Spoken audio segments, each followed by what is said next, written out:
Hi, I'm Samuel Bass. I'm the campaign and story lead for Command & Conquer 4, and I'm here today to talk to you about our debut trailer. We give you some behind-the-scenes information, some story factoids, and some other fun stuff, so you really know what's going on with the trailer.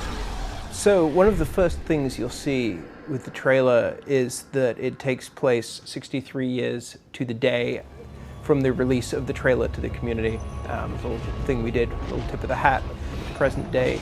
So what we have here is a flight of GDI orcas escorting someone across a field of Tiberium, the Tiberium-stricken city of Manchester. So one thing you'll notice if you look at the date of the trailer is that it takes place about 8 years after the end of C&C4, a few less years after the end of Kane's Wrath, and it also takes place 15 years before the beginning of the actual Command & Conquer 4 storyline.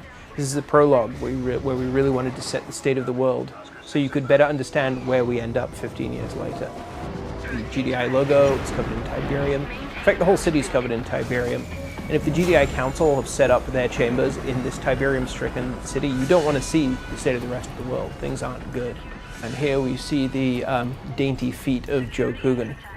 Now, while this, within the context of the trailer, is the GDI Council chamber, where we actually shot this was a real location. This is the LA Times building in downtown LA, which both has great, creepy, kind of science fiction-y corridors, and also a spectacular Danish modern conference room that we really wanted to use, and that became the GDI Council chamber.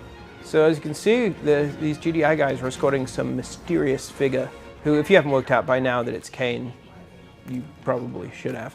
But it's Kane, and he is going to the GDI Council. He's not under arrest, though we try and create a little bit of ambiguity there just to keep your interest, but he's not under arrest. He's going to meet the GDI Council and propose to them a solution to this absolute environmental devastation that they're faced with. So, we shot this essentially in a day. It was a long, very hard day, and there was a little bit of clowning around.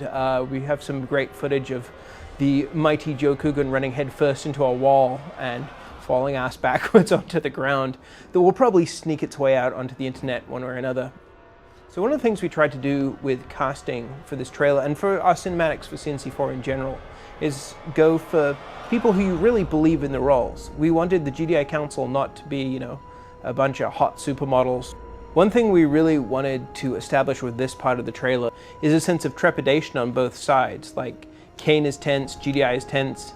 This isn't something that either side really wanted to happen. They're being forced into this situation where they have to meet and talk. And so we really wanted to sell GDI being nervous, being unsettled, some people really not being happy with the way things are going. So what you see here is the Tacitus, which has been in every C&C game since Tib's son. It played a big role in Firestorm, played a huge role in Kane's Wrath, and is returning into C&C4 as a driving element of the story.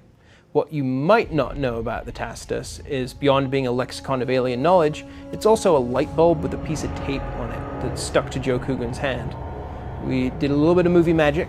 He's not really holding a glowing ball, and in fact, if you look closely, his hand's actually CG. And now, Command & Conquer 4 logo, which is a good opportunity for me to plug our Name the Game competition. Submit your entries to Name Command & Conquer 4, and I really want to hear what you have to say, what you think would be an appropriate name for the end of this epic saga. And with that, I'm Samuel Bass, signing off.